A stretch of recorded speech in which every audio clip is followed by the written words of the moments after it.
Serious, ex-prisoners of Reddit. Who was the most evil person there, and what did they do that was so bad? Hands down. So this lady was married, husband cheated, had a full-blown affair, ended up with a love child. Somewhere along the line the wife is babysitting the husband's illegitimate child. He comes home from work, sitting down to eat dinner and asks her how is the baby? She says I don't know. You tell me? This bee ended up killing the baby, cooking it, putting it in the food and fed it to him. She's doing 2 life sentences. This is in Arizona by the way. Side note, she looks like the devil. Her eyes are literally black and she looks like she has no soul. It takes a lot to creep me out, but this lady's vibe is def one of the darkest things I've ever felt in my entire life. Not exactly evil per se, but he sure as heck didn't comply with the COs. Apparently he had refused to give them any information on himself, didn't use his phone call, and they couldn't seem to figure out who he was. Never spoke to anyone. Heard from some other folks he had been held for months. Not sure what he did, but no one seemed to wander within a few feet of him. I ended up asking one of my friends about him. My friend is in and out of the county jail all the time. Apparently he was released after 3-4 months. They gave him back his keys and stuff and let him go. I guess he was costing them too much money to feed and babysit. I always wondered what would happen in that situation. They just keep you there. Thanks for sharing.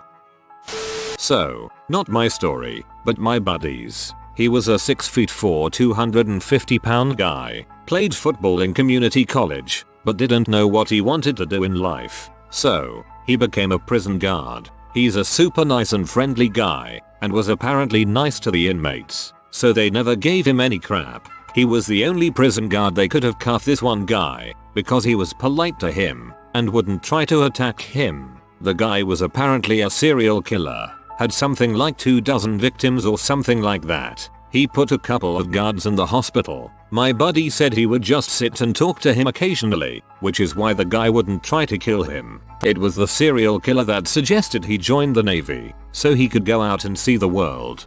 Imagine that crap. You find purpose at the behest of a serial killer. That's chillingly awesome. Was in Spafford Juvenile Detention Center when I was 13. Not a good age to be there at 4'9", 100 lbs. And I was one of 2 Caucasians in the entire place, so I mostly kept to myself. I did befriend a kid named Chris Whitehead who showed up with a freshly healed scar about 15-20 inches long in the shape of a C on the side of his head. He didn't talk much, but he ended up telling me how it happened when I finally got the nerve to ask him. Told me his older brother jumped him into the crypts, and since he cried during, he took a hot knife and burned it into his head for the disrespect. Then he had his little brother, the same age as me by the way, shoot the first person to cross the street in their neighborhood, who ended up being a young pregnant girl. How he only ended up at Spafford is beyond me, but it was disgusting to see such a nice kid end up there because of his older piece of crap brother. I remember when he went to court he was sure he'd be transferred, so he pee all over his jumpsuit and stuffed it in the radiator, causing all of us in the semi-violent block to be moved upstairs with the actual violent criminals. I think the kid I'm referring to was only on mine because of his age. The staff members there gave everyone their permission to beat the living crap out of him when he came back, but he never did because he got transferred, thankfully, because his brother ended up there too and was fully on board with the beatdown his brother was going to receive. Really glad they shut down that place because they were running drugs and a prostitution ring on the female side, and the treatment of the kids there was disgusting to say the least.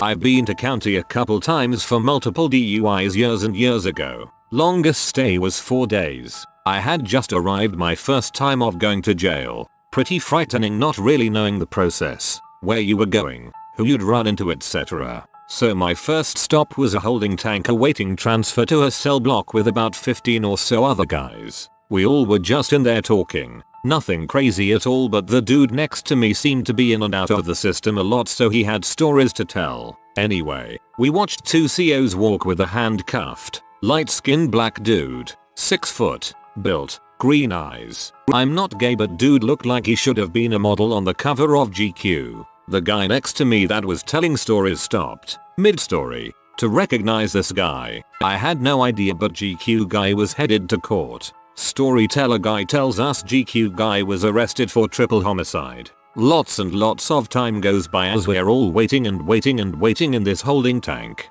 Next thing we know, GQ guy comes walking back down the corridor, handcuffs, shackles with 4 COs escorting him. Storyteller guy looks over at him and puts his arms up as he asks what happened. Death penalty, he yelled. My first couple hours in jail I witnessed a dead guy walking.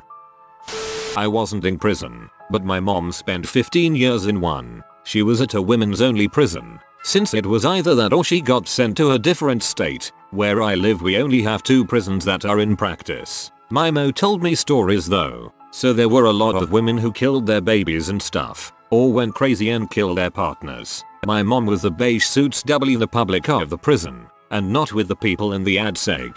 She told me about some crazy people she talked to though. Most were chill. In on some drug felony like my mom. But then there was this one lady who wouldn't talk to anyone. And baked and ate her 8-month-old. Pretty sick. I used to work the 5 AM shift at a popular gym. And I had a women's CO who worked the night shift who would come in to work out and tan after work. Lord, the stories she told about the crazy ladies. Like one was pregnant and was regularly trying to slam herself into the ground to kill it. She was mentally ill. A couple women who had murdered their abusive partners. One of them had a couple kids that had died of SIDS, but I don't believe for a minute she didn't kill them, but she was never charged with it. The doctor would tell the girls that it was mandatory for them to have a pelvic exam. Not a strip search but a full-on internal exam. Only the cute young ones of course. Chick who was charged with murder because her husband tortured her sister to death in the basement with her in the house and she didn't do anything. I learned something in school about how SIDS can't be diagnosed. It's just a blanket term for infant suffocation, meaning many cases of SIDS could be cases of infanticide and we have no way of really knowing. I wonder if things have changed since then, but it's something that stuck with me since I heard about it. I was in jail for public intoxication once. Small town, no room in the drunk tank, so they put me in with the rest of the folk. I was still somewhat drunk and chatty. I struck up a conversation with a guy that had instant coffee. I made a trade to give him my pancakes when breakfast came around in exchange for some coffee he had right then. I was temporary, I would be out by morning, so I didn't care about breakfast. We drank coffee and talked. I asked him why he was there and he tried to convince me that he was innocent of what he was charged. They charged him with drowning a pregnant woman in a popular swimming hole near our town. The more he told me, the more I was convinced that he took her out there to frick. She wouldn't, probably because she was early in the pregnancy, so he got angry and drowned her in a jeep. Just knocked her out and pushed it in the river with her unconscious or dead inside. While I was talking to that guy I was recognized by someone I hadn't seen on a really long time. I asked him why he was in jail and he said I set my trailer on fire, with my wife in it. Not a fun night. Wasn't a prison but was taken into jail when I got caught driving with a suspended license. Was in a 6x4 holding cell before you actually get into the jail. I was with another older guy. He asked me what I did, I told him. I then asked him what he did. Turns out he kidnapped an older guy, tied him up in his basement along a pole and beat him up. He ended up giving the guy a smoke after beating him up while still tied up. The guy with the smoke ended up starting the house on fire and that's how the perp was caught. I didn't ask any more questions and was released a couple hours after and haven't been back since. The prison where I processed had an old guy who was in there for some particularly heinous stuff. With the help of his wife and another woman, he ran a daycare. At this daycare, the 3 of them not only physically shamed the children and forced them to perform obscene acts on each other, but also videotaped and distributed the videos to other sick fricks. I would like to add that they only received life sentences as a result of the videotaping and distribution of the videotapes because our laws are extremely lax on this type of crime, while drug dealers spend 15, 20, even 30 years in prison. I saw diddlers in there who only got a year or 2. Unfortunately, while this guy got his comeuppance, it brought about a change in legislation that protects diddlers. You see, when other convicts found out what this guy had done, a group of them held him down, shoved a broom handle up his butt, and broke it off inside of him. For what he put those children through, I still feel this was quite lenient, and he deserved far worse. But he now stays at the processing prison because they have the adequate medical facilities to manually evacuate his bowels every day because he can't no longer defecate normally. This incident led to new hate crime laws, so here in North Carolina, it is now a felony hate crime to attack someone for the nature of their convictions, leading to an automatic 5 years added to your sentence for attacking someone due to what they have done. What this in turn has caused is a new paradigm where diddlers are effectively safe from any kind of harm, because even if that had nothing to do with why someone beat them up, all they have to do is say the person attacked them because of their crime, and that person will automatically get another 5 years added to their sentence. Now, at least here in NC, it's easy to spot the diddlers, because they're the ones who stand in a circle on the yard singing hymns and doing Bible studies, and attend every religious ceremony, leading to the people who would otherwise go to the church services abstaining from them because they have no desire to be around that scum. As for old Larry, the man who got sodomized by a broomstick, as well as all of those who committed similar crimes, they are safe.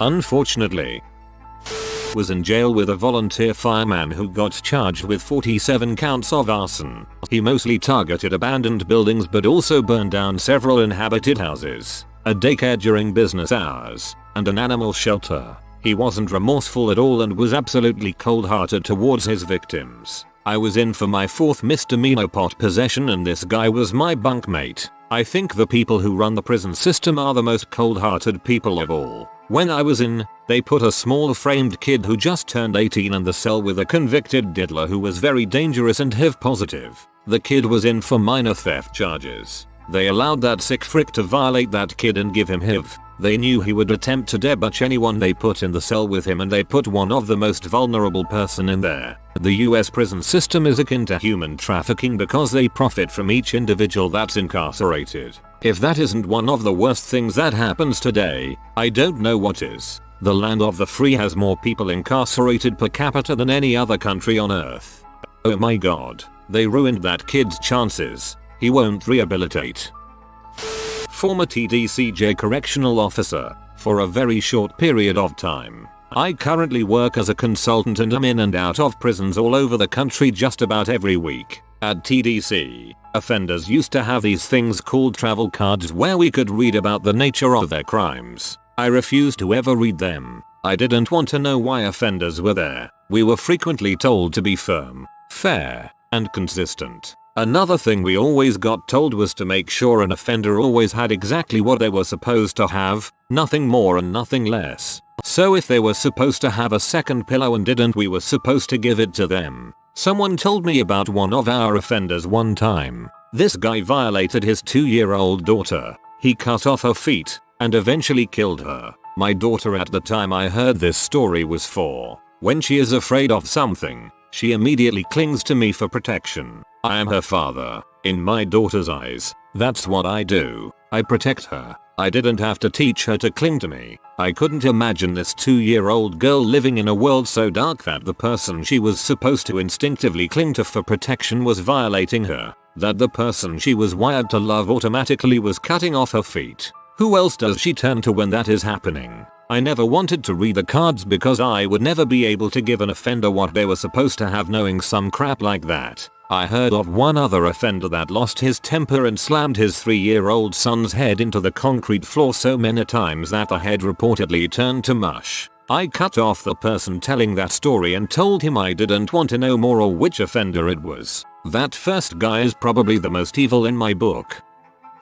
I've been in contact with a guy who got his ex-military cousin hooked on H, then terrorized and killed him out of pure badness. Him and another guy strangled and stabbed him, then cut his head off. My man went on a 3 or 4 day drink and coke binge sitting out the back of their apartments kicking the guy's head around like a football. I was also a few feet away when a hitman who was in for lining 4 guys up and shooting them all in the head was attacked and had his throat cut. You're asking about evil, but these guys behave normally in jail. The first keeps his head down. The second has grandchildren visit him every week even though he's doing a 35 years bit and will never be released.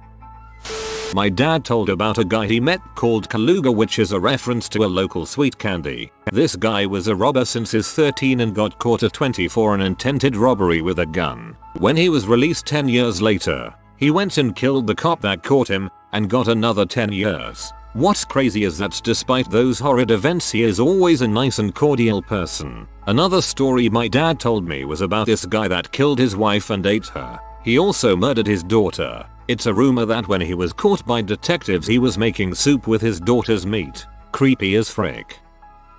I've never been to prison jail, but I got my ex locked up for a bit for assaulting me, and because he was from out of state, had to sit his happy butt in county for 90 days due to being a flight risk. For context, he shoved me so hard, I flipped over the back of a couch into a table, shoved me into a door bruising my back on the doorknob, then slammed my face up against a mirror so hard it gave me a nosebleed that wouldn't stop. He told me later, because of course I talked to him again, right, what a freaking catch, that he thought he was in there for nothing. There were dudes on the same floor in there for beating their girls bloody with pipes and already talking about how bad they were gonna beat them when they got out. How I should consider myself lucky cause those girls are gonna die when those guys get out. Please don't worry y'all, I'm alive, married to an actual son and living my best life and haven't heard from this dude in almost 9 years.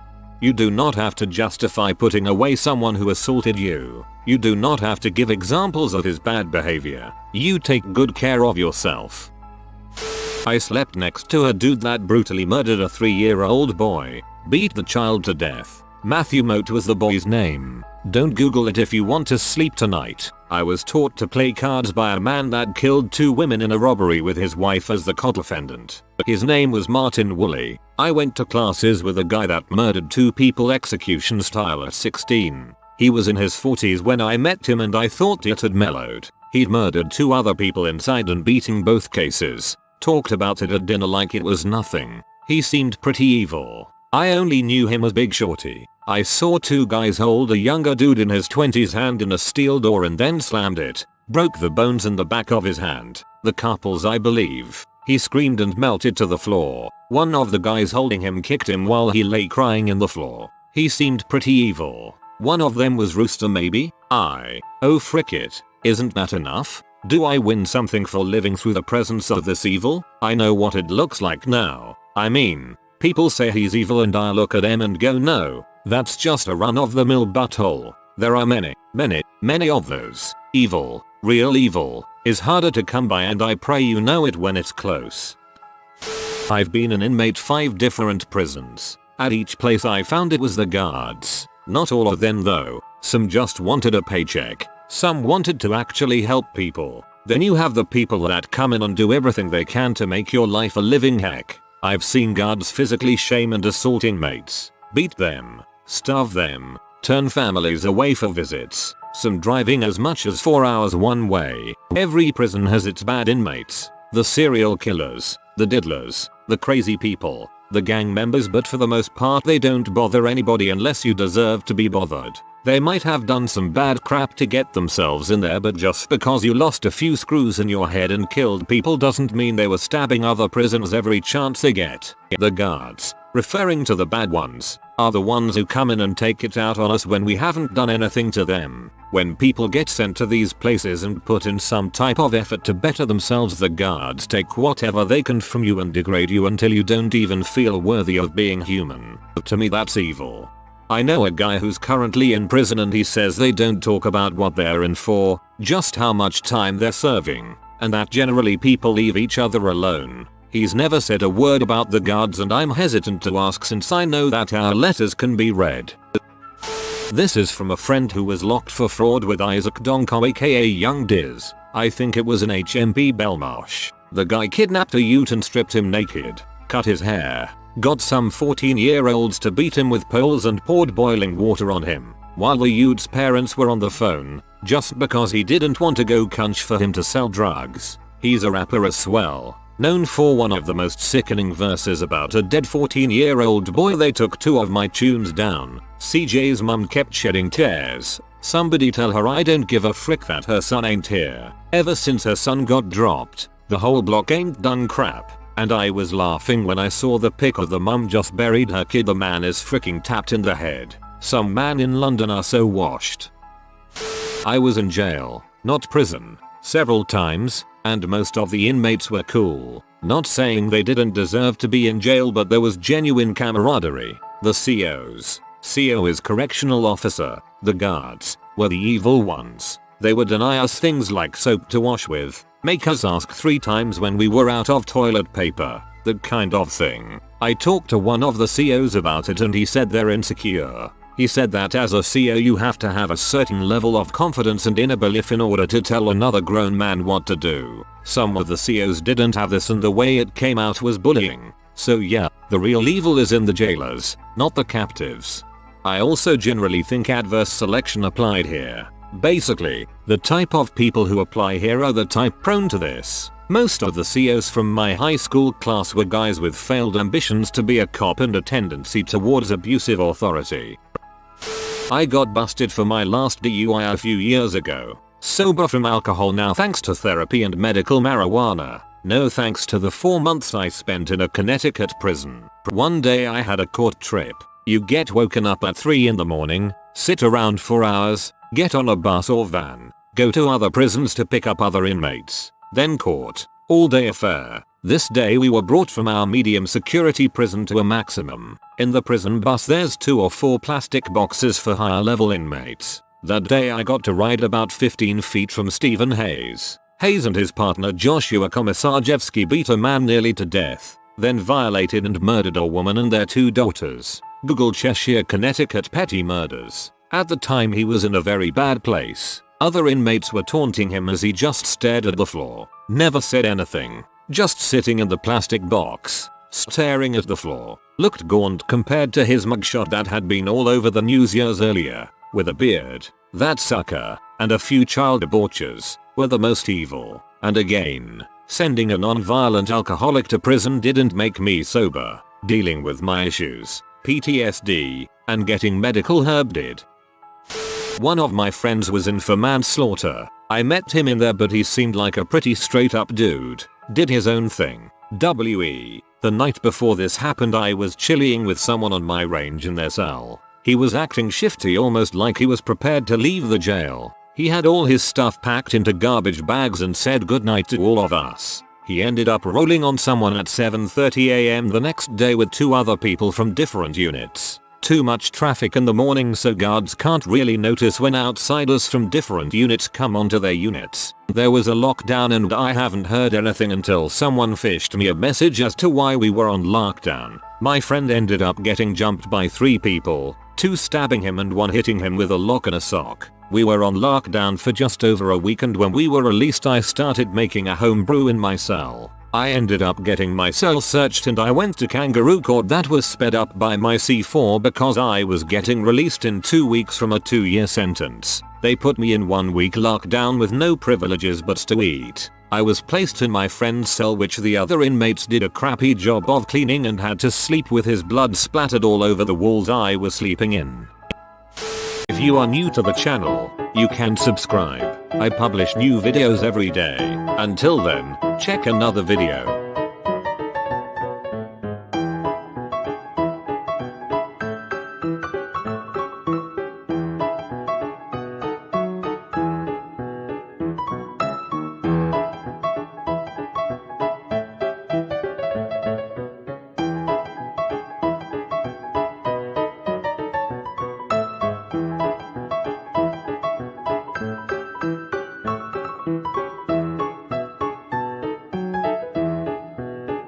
Bye for now.